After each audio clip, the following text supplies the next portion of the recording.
Sir వారు రాసిస్తారు, మీరు చెప్పేస్తారు, మేము వింటాము, ఇంటికి పోతాం. ఇదేనా న్యాయం? జరగాల అక్కర్లేదా?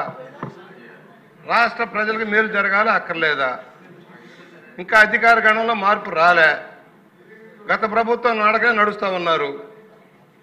పొరుగుంటి పొర్లకూర రుచి అని చెప్పాను. ఈ రాష్ట్రంలో ఉత్పత్తి అయిన వస్తువులు మార్కెటింగ్ చేసుకోలేకపోతా ఉన్నాం.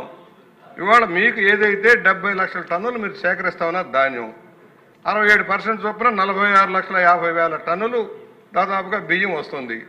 దానిలో పోర్టిఫైడ్ చేయాలంటే 46,500 మెట్రిక్ టన్నులు మిక్స్ చేయాలి.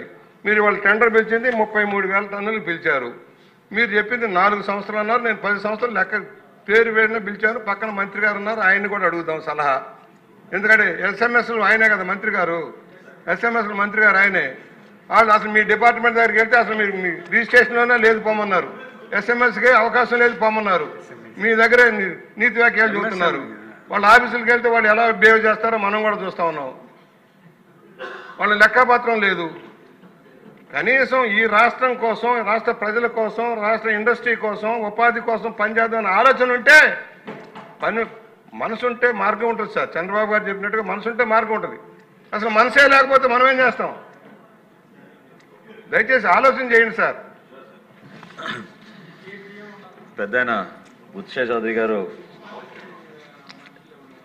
ఆయన అందించిన సలహాలు, ఆవేదన పూర్తిగా ఏకీభవిస్తున్నాను అధ్యక్ష, అందులో డౌటే లేదు. ఎందుకంటే అదొక బాధ్యతగా తీసుకుని మనం ముందుకెళ్ళాలి అధ్యక్ష. అదొక కర్తవ్యంగా మేము దాన్ని నిలబడుతున్నాం. దాంట్లో ఎక్కడ కూడా పొరపాటు లేదు. అయితే దయచేసి గౌరవ సభ్యులు నేను కోరేది ఏంటంటే, ఎంఎస్ఎంఈ విధానం రాష్ట్ర ప్రభుత్వంలో చాలా స్పష్టంగా 25% వరకు ప్రిఫరెన్స్ ఇమ్మని చాలా క్లియర్గా ఉంది అధ్యక్ష. దానికి జియోఎంఎస్ నెంబర్ 16 కూడా ఉంది అధ్యక్ష. కానీ ఎక్కడ కూడా ప్రైస్ ప్రిఫరెన్స్ ఇవ్వమని ఎక్కడ లేదు అధ్యక్ష. ఇవన్నీ కూడా ఏంటంటే మనం ఆలోచించాల్సింది, 100 కోట్లలో చేసే ఈ ప్రొక్యూర్మెంట్లో ఆడిట్ క్వరీస్ ఇవన్నీ వస్తాయి. అట్లా చేయాలి.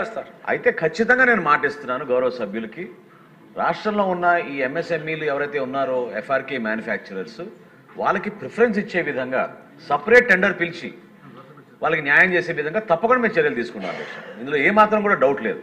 కేంద్ర ప్రభుత్వం చేపట్టిన కొన్ని సూచనలు అనుగుణంగా జాతీయ స్థాయిలో పిలవాల్సిన టెండర్ 75% వరకు పరిమితమై, మన రాష్ట్రంలో ఉన్న ఎంఎస్ఎంఈలకి మాత్రం ఖచ్చితంగా 25% వరకు సపరేట్ టెండర్ పిలిచి మేము ప్రొక్యూర్మెంట్ చేస్తామనే హామీ నేను గౌరవ సభ్యులకి ఇస్తున్నాను అధ్యక్ష.